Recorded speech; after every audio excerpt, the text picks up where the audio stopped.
Ken, let's start with Rob Clarke. He announced he's out of the race now. He's supporting Ken Cheveldayoff. What's your take on that? That was a very bizarre leadership bid. It didn't make sense to begin with. It doesn't make sense the way it ended. It beggars the mind what he was thinking. He must have had $25,000 that he wanted to get rid of because that's what it cost him to run this 3-week campaign. So, I mean, it's inexplicable, other than that he's hoping to raise his profile, maybe run for the Sask party and win and become a cabinet minister in a Cheveldayoff government. I can't really see any other play. And let's talk about this flow of information from the Premier's office, Executive Council, to Alana Cook's campaign that has come up this week. Do you think that that's okay, that happened? Well, certainly not according to the Premier, who said he was going to keep himself out of it, keep Executive Council out of it, that candidates were all going to be treated equally. So it does seem that there has been some favoritism, although it does seem coincidental that she was asking for information that a question was asked on right before. So it's all coincidence. And of course, her opponents are going to make as much as they can about this. But it does further the impression that she is the preferred candidate of the party elite, the establishment. Certainly she and Brad Wall go back a long way. She was brought in by Doug Elmsley and some of the leaders close to Brad Wall at the time. So she's very much connected with an elite group within the party. And this further cements that impression. Whether it's true or not, the investigation will find out. As you mentioned, the Premier had said the day after he announced he was resigning that he would remain very neutral. He would ask the Premier's office, Executive Council, to remain neutral. So talk a little bit about the role of Executive Council for people who may not understand it, why this comes into a gray area for some people who consider this to be unethical.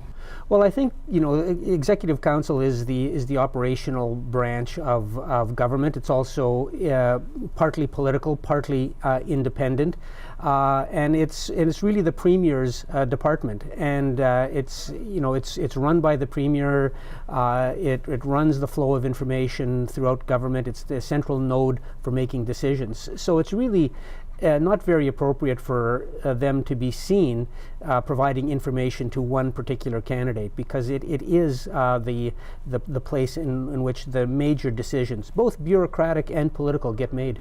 The NDP leadership candidates Ryan Malley and Trent Witherspoon have said that it is unethical. Do you think it's unethical that they would share information in this way? Well, that's really up to the Sask party to decide. I mean, this is really something that's inside the Sask party operation, if you will. It's really not.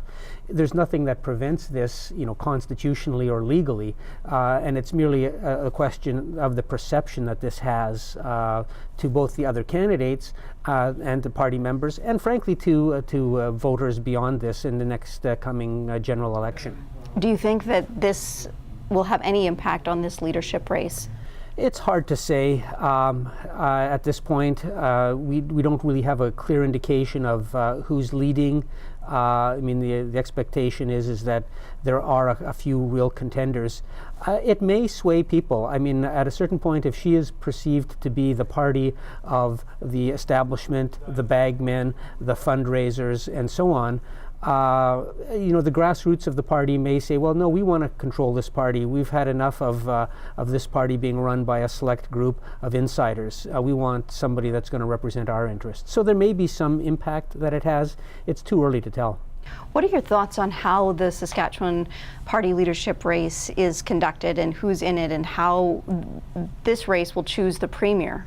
Well, this is an odd situation, and it doesn't happen that often in Canadian politics, where a sitting government, the leader of that party, resigns halfway through a mandate and moves on, and somebody else takes over Premier. Usually what happens is the party is defeated, often soundly, and they go through a process of rebuilding and so on when they're in opposition. So this is unusual, and it usually doesn't end well, frankly. Lauren Calvert did it in Saskatchewan, took over from Roy Romano, won a very thin minority government, in fact, and had to rely on the support of the Liberal Party at the time to govern effectively. So there's not a great history of this. And the fact is that the party is going to have to go through some fundamental rethinking. itself in the future. It can't be just Brad Wall's party. All right, thanks for your time today, Ken. Thank you very much.